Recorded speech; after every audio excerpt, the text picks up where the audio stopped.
esta segunda parte vamos a hablar sobre la digestión de proteínas y para eso vamos a hacer un análisis del sistema digestivo, los órganos que participan y cuál es la función de los mismos en el proceso de digestión. Los alimentos como carnes, huevos, lácteos y de sus derivados, legumbres, soja y frutos secos permiten la incorporación de proteínas a nuestro organismo. Sin embargo, estas proteínas no pueden ser utilizadas por nuestro cuerpo de manera inmediata, ya que provienen de fuentes animales o vegetales, y eso quiere decir que no podemos utilizar la molécula entera para nuestros propios procesos biológicos. Las proteínas de los alimentos son importantes porque son fuente de aminoácidos. Pero ¿cómo obtenemos estos aminoácidos de los alimentos? A través de la digestión, que como ya vimos, consiste en degradar moléculas complejas en moléculas más simples, en este caso degradamos proteínas a aminoácidos, que nuestro organismo tiene la capacidad de absorber para luego utilizarlos en la síntesis de las proteínas que necesita.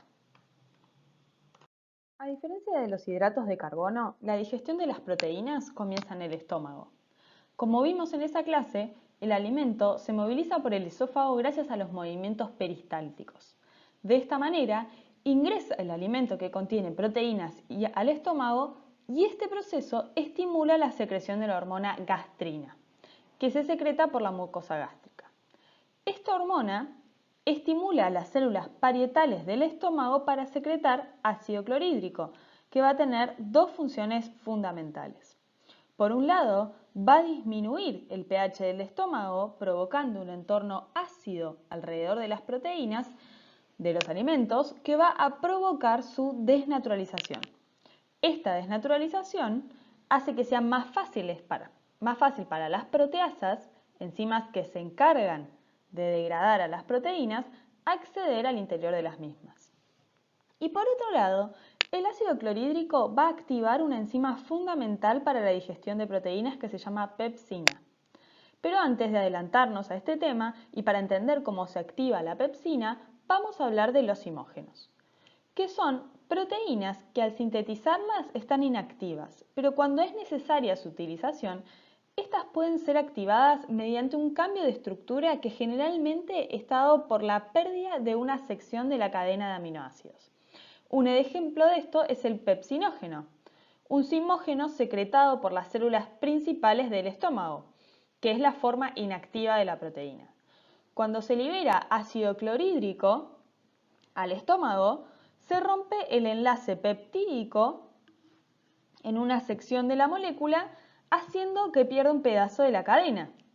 Esto activa la proteína que ahora se denomina pepsina y esta es la encargada de romper algunos de los enlaces peptídicos para ir degradando las proteínas de los alimentos.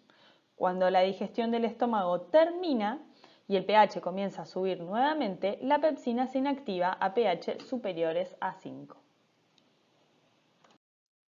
Al pasar los contenidos del estómago al intestino delgado, la entrada de aminoácidos al duodeno produce que las células del mismo liberen dos tipos de moléculas.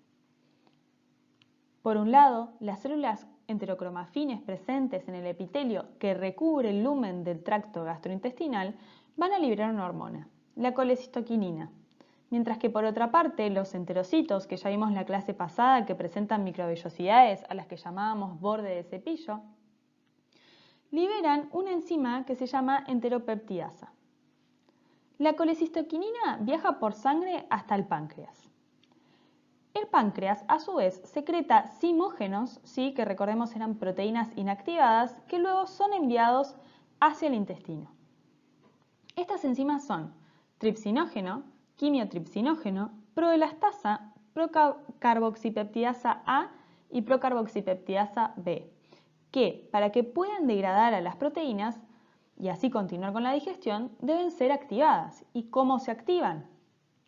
Acá es donde entra en juego la enteropeptidasa, que activa al tripsinógeno, a tripsina, y luego esta se encarga de activar las moléculas restantes. La tripsina, quimiotripsina y elastasa se consideran endopeptidasas, es decir, que actúan rompiendo enlaces peptídicos en el interior de la proteína, mientras que la carboxipeptidasa A y B degradan a las proteínas al liberar aminoácidos desde los extremos. El proceso de digestión de proteínas, como puede verse, se realiza en su mayoría en el intestino y los productos resultantes de la acción de las enzimas que acabamos de mencionar son aminoácidos libres y oligopéptidos, ¿sí? que son péptidos de no más de 20 aminoácidos. Los aminoácidos están listos para su absorción, pero los oligopéptidos son degradados por peptidasas presentes en el borde del cepillo del intestino delgado a aminoácidos libres di y tripéptidos. Luego de este proceso, las moléculas están lo suficientemente degradadas para su absorción. Como resultado del proceso digestivo, se obtuvieron en el interior del intestino moléculas simples, como aminoácidos, dipéptidos y tripéptidos. Pero ahora, estos deben ser absorbidos por las células del intestino para que nuestro cuerpo los pueda utilizar. Como vimos la clase pasada, esto se hace a través de transportadores, que son moléculas que están en la membrana de los enterocitos y ayudan a que los aminoácidos atraviesen la misma y puedan llegar al interior de las células. Existe un transportador que va a movilizar a los aminoácidos libres con sodio. Por otro lado, existe un transportador que tiene la capacidad de llevar hacia el interior de las células dipéptidos y tripéptidos sin la necesidad de transportar también sodio como en el primer caso. Una vez en el interior de las células, los dipéptidos y tripéptidos serán degradados por peptidasas citosólicas para que solo queden aminoácidos libres en el interior de los enterocitos.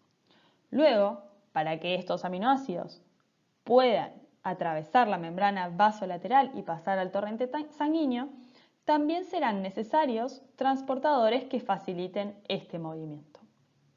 De esta manera es como termina el proceso digestivo de las proteínas. La pancreatitis aguda es una enfermedad relativamente frecuente cuya causa suele ser la presencia de cálculos en la vesícula biliar. Estos cálculos son recolecciones de colesterol que se forman debido al desequilibrio en la producción del mismo. Ocasionalmente, los cálculos biliares también pueden obstaculizar el flujo de las enzimas digestivas del páncreas, puesto que tanto los conductos biliares como los pancreáticos drenan a través de la misma abertura hacia el duodeno. Recordemos brevemente que las enzimas secretadas por el páncreas son el tripsinógeno, el quimiotripsinógeno, la proelastasa y las procarboxipeptidasas A y B. Si estas enzimas no pueden salir del páncreas, entonces estas comienzan a acumularse dentro de él. En determinado momento, la catepsina B, una enzima hidrolítica que se encuentra en todos los tejidos animales, comienzan a activar los zimógenos. Esta activación hace que la tripsina, la quimiotripsina, elastasa y las carboxipeptidasas A y B comiencen a degradar el tejido pancreático, lo que provoca inflamación. La pancreatitis por cálculos biliares puede ser una enfermedad que conlleva peligro de muerte y es necesario que un médico examine de urgencia a una persona con diagnóstico de cálculos biliares que presenta dolor abdominal agudo o fuerte. Otra de las causas de la pancreatitis puede ser el alcoholismo, patologías de carácter autoinmune y altos niveles de triglicéridos en sangre, entre otros.